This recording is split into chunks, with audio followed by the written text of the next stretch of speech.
The chrome is done for the Galaxie, so I'm going to go pick it up. So we'll see how it looks. It's basically the Galaxie letters and the 500 emblems that he has left. The turn signal switch he wasn't able to re-chrome, but you'll see that all in this upcoming video is going to be showing the new chrome that I just get in the Galaxie letters, and I'm going to talk a little bit about some other things too. I'm back from the plater, and this is the turn signal switch, and you can see that that end is plastic and where it is broken.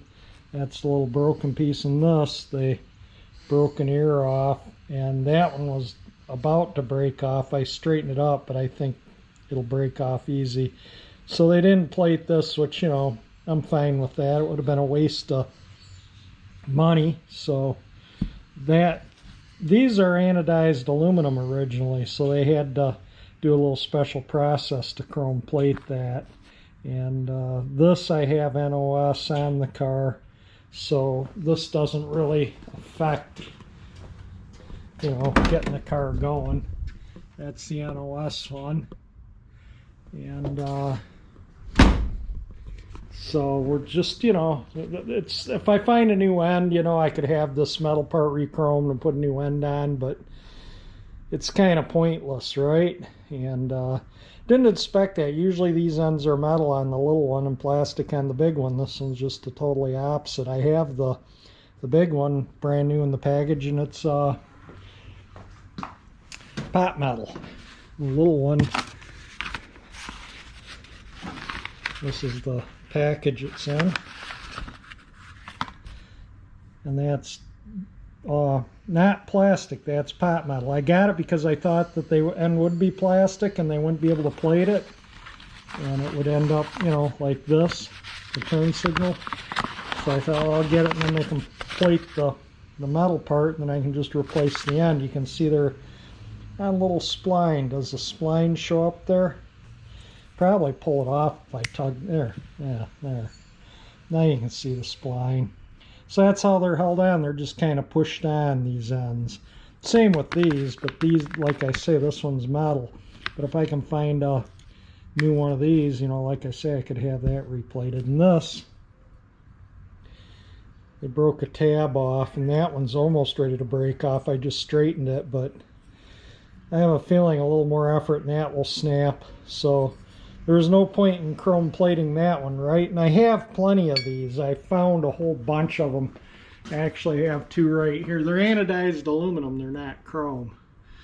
And so these are a couple, they're in pretty decent shape. And so it's not like this one, I think this one has, yeah, that one has one broken tab. The other one doesn't, the one to the left of it doesn't have any broken tabs. But those were extras I had. I was going to have them plated too, but I decided they were too good to plate. So I thought I'd have this one plated, you know, just for extras. So it's not a big loss on that. I think those are the Galaxie letters. These are the, let me turn the camera off so I can get the 500 emblems out. I'm going to try and paint them today. I haven't really been working on the Galaxie. I've been working in the yard. The Galaxie's just been sitting here collecting pollen. And I want to get this off and the new one painted so I can fit it and then install it, because I don't know if I'm going to paint the hood this year or not. It might wait. I'm going to definitely buff some paint though. Put the rest of this stuff on it. And this is the time of year I switch gears from cars to gardening. I like gardening, and I've been working around the house, getting a lot of things I've been putting off around the house done, and doing some gardening. So anyway, we're going to get back on the car here a little bit just to finish it up so I can cruise with it. I got to contact them probably tomorrow or the next day about what's going on with the upholstery, because that's another thing I'm going to complain about. But anyway, let me get the chrome out here so you can see it.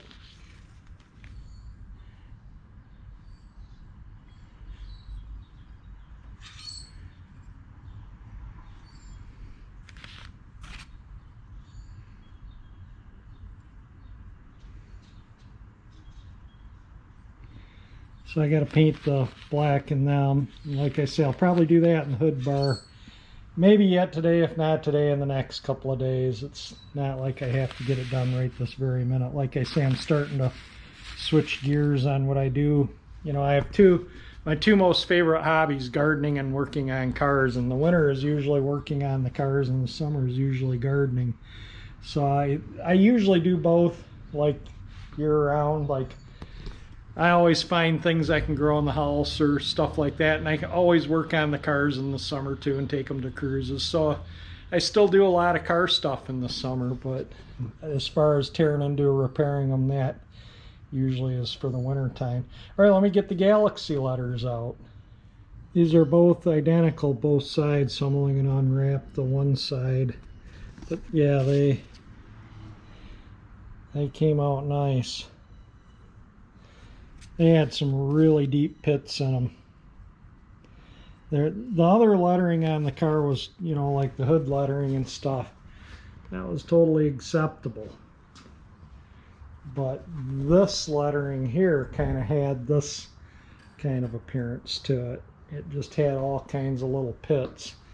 And that's why I had them re-chromed. And I had the 500 emblems done because they're right next to these, so I wanted them to match. I didn't want shiny new, old faded. So if you're going to have shiny, that would be not doing the 500 emblems would be like not doing the A's, for example. Here, only doing the G, L, X, I, E, for example. You know, you just got to do it all or none. Otherwise, it just doesn't look right when they're all right next to one another like that. So there we go. The Galaxie is also done. So I'm super happy with the chrome. My only complaint about the chrome is it took 6 months. When I took it in, he told me it'd be 6 weeks, and it turned into 6 months. If it's going to be 6 months, tell me right at the get-go. I kind of plan my projects when I'm working on them. I kind of plan what I'm doing, you know, in advance, so I have everything. Like the tires is another perfect example.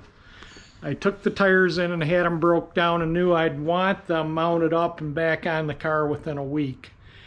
And I know that white wall tires are not something a tire store stocks.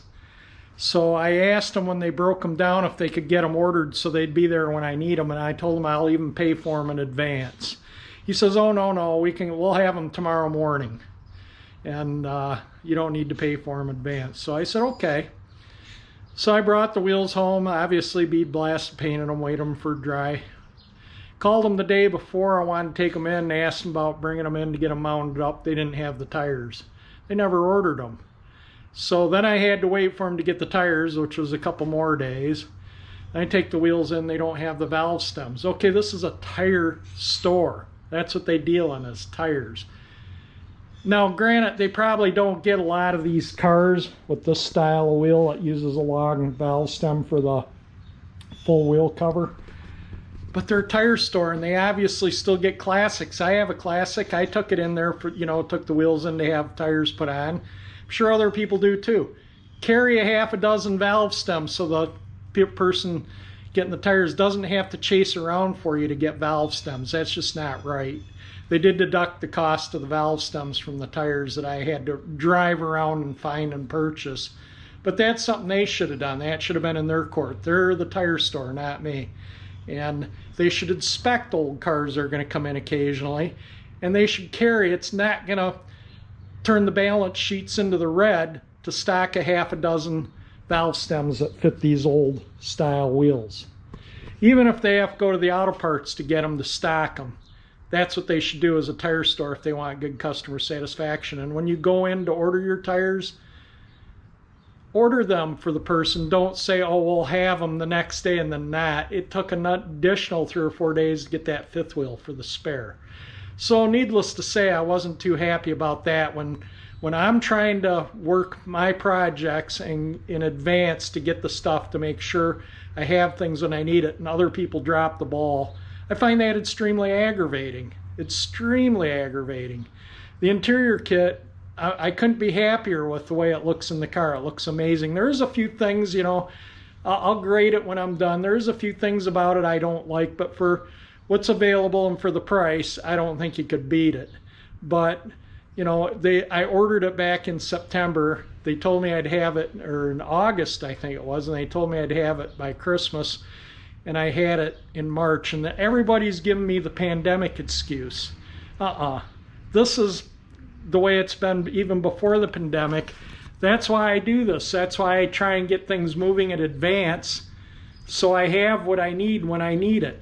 And I've done this all the 40 years I've worked on classics, and it's always the same thing. It seems like people, if it's with a classic or a hobby car, they back burner it. Oh, they can wait. They don't need it right now. Oh, well, my money's just as green as everyone else's, and I expect things just like everyone else does to be done. So don't keep back burnering people that are doing old cars. It's just annoying as can be. But anyway, the big excuse for this past year was the pandemic on why things were held up, which is just an excuse because it's always been like that. As long as I've worked in cars, I come to expect it. That's why I do things the way I do. But anyway, I ordered that interior kit back, and my dad bought it for me back in August, late August, early September, promising it by Christmas. I got it in March, and then of course, you know, the stitching is a little pulled here, so I can't use this, and I can't put it in because I don't want to damage the cover on the seat in the car. As I showed in the past, there's little sharp objects right here, that tabs that bend over that this hooks on, and those will tear the seat if I don't bend them over, and they're part of the seat frame, and I don't want to fatigue them and break them off bending them and bending them, you know, to put it together, take it apart, put it together, take it apart. It's just not worth it. So I'm waiting on a seat cover. They told me the end of the month, the end of April. I put $100 on it, it doesn't come. In fact, I'd put more than that on it. I just bet it won't. If it shows up, I'll be flabbergasted. But that's the kind of stuff that I find annoying, when you try and plan in advance to get things done, and then other people drop the ball, and you end up sitting around, you know, on your hands waiting on action. And the padded dash, you know, that was another perfect example of how long did that sit on this bench untouched because I was waiting on this pad because it was so poorly made, you know. So that's just my grievances, complaints that I just wanted to put out there. But other than that, you know, the products themselves with the padded dash was a lot of work, but for the most part, you know, anything Reproduction's, you know, going to be kind of a halfway correct part. You know, you're going to have to modify it to get it to work. I've never had Reproduction anything that doesn't need some type of modifying, it seems like. And new old stock, sometimes the new old stock is just not usable because it's, you know, 50 some years of shelf wear and kicking around. Sometimes does them in too.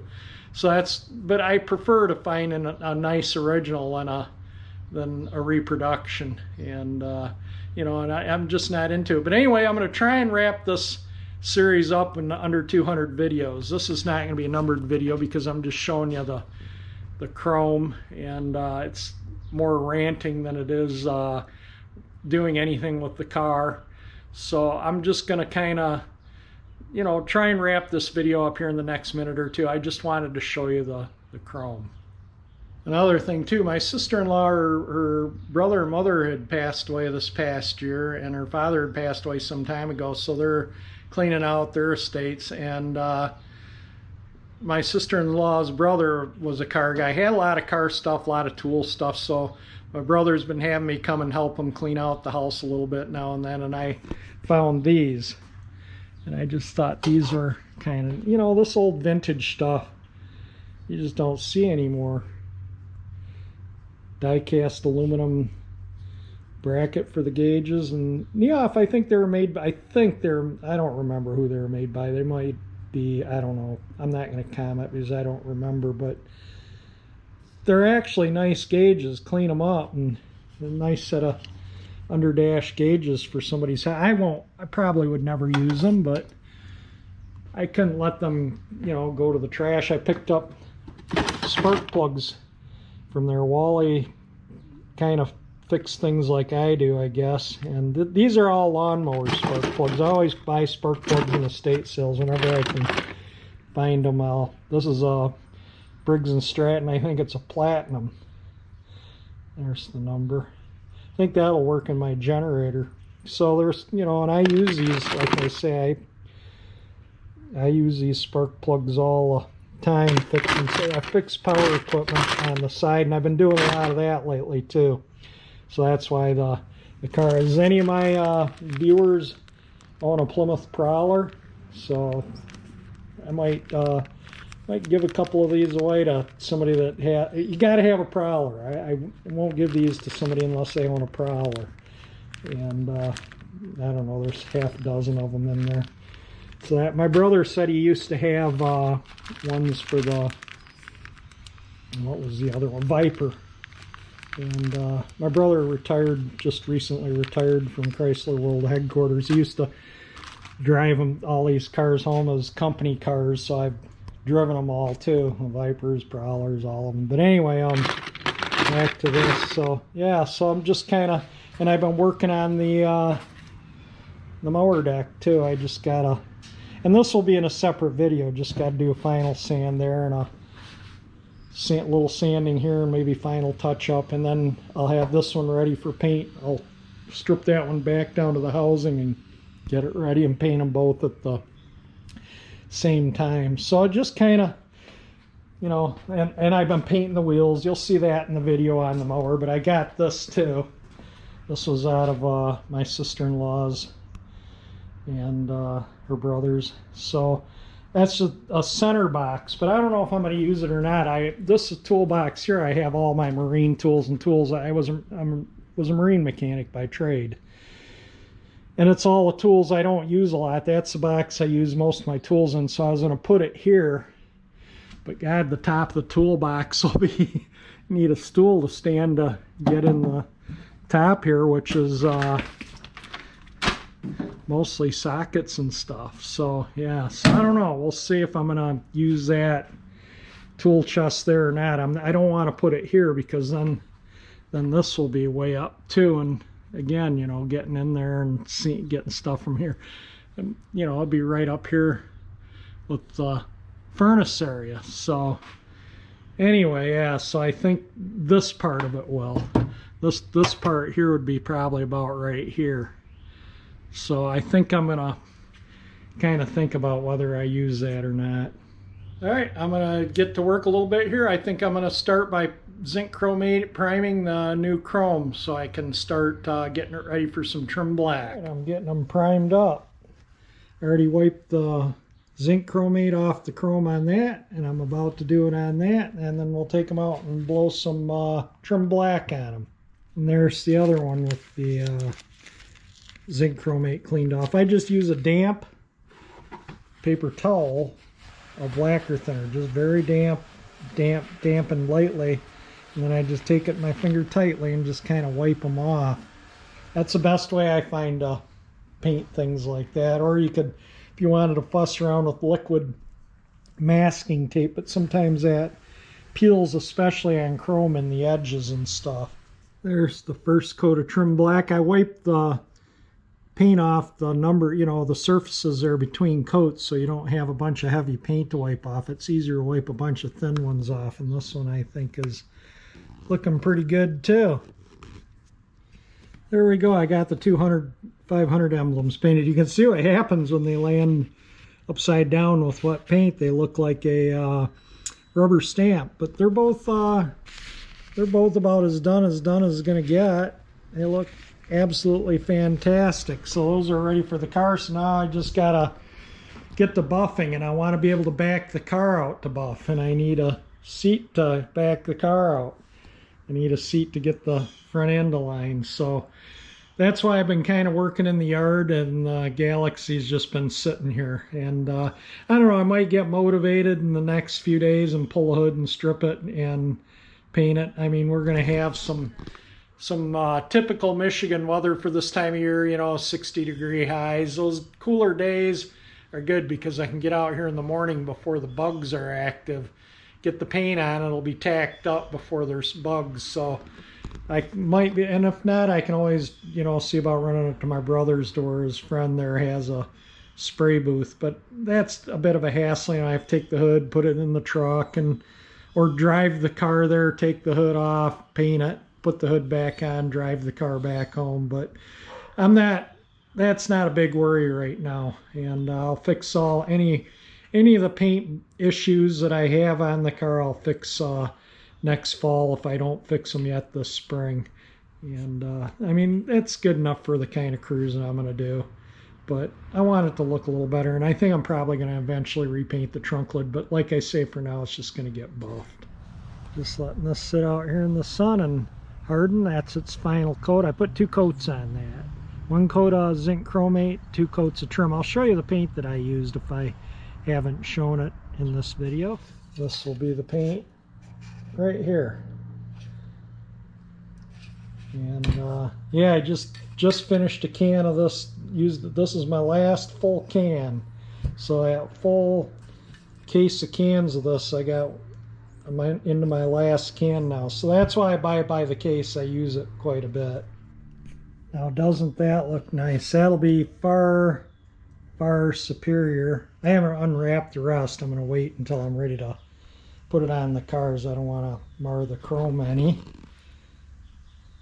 But that sure beats that look, doesn't it? That'll look nice on there.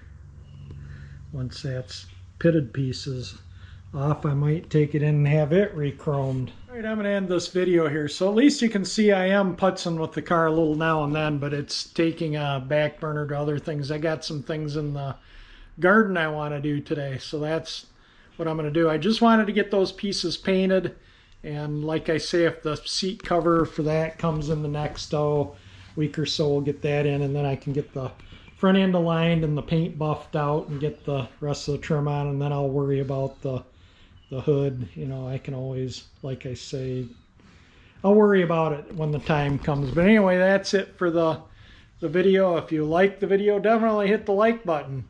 If you want to see the car polished up and driving on the road again, subscribe to my channel, because I will be taking it out to cruises and videoing it and stuff. So once we get it on the road and driving, you'll get plenty of videos. I got my second vaccine dose. It was the Moderna that I had, and yeah, the day after the vaccine, all my joints were achy, but it only lasted the day. I mean, it was no big deal. If it protects me from getting super sick from COVID, hey, it's worth it in my mind. And, you know, I can go to cruises and not, you know, be worried frantically, am I going to get something from somebody, you know, and get super sick or die or anything. So even if you don't die, you know, you still get super sick. Who wants to get super sick? So anyway, I'm vaccinated now, and a couple weeks, it's been about a week now, and so another week I should be set to go. But we'll take this out to some cruises and go take it on a couple road trips this summer. I got to spread my dad's ashes in numerous places, and who knows, might take the Galaxie to do it. We're gonna spread some all over the state, and well, I'm gonna be doing a world tour because I got to go to Australia to spread some there too. I'm half Aussie. My mom's from Australia. Some of her ashes they spread at her favorite place called Mossy Point, where her folks had a cottage. And I'm going to put some of my dad's ashes there too. So when all the travel bans are lifted and everything's kind of under control with the pandemic, that will happen. And but anyway, if you want to subscribe to my video, hit that 348 engine icon. That will subscribe you. And thank you for watching my long drawn out video here and yapping.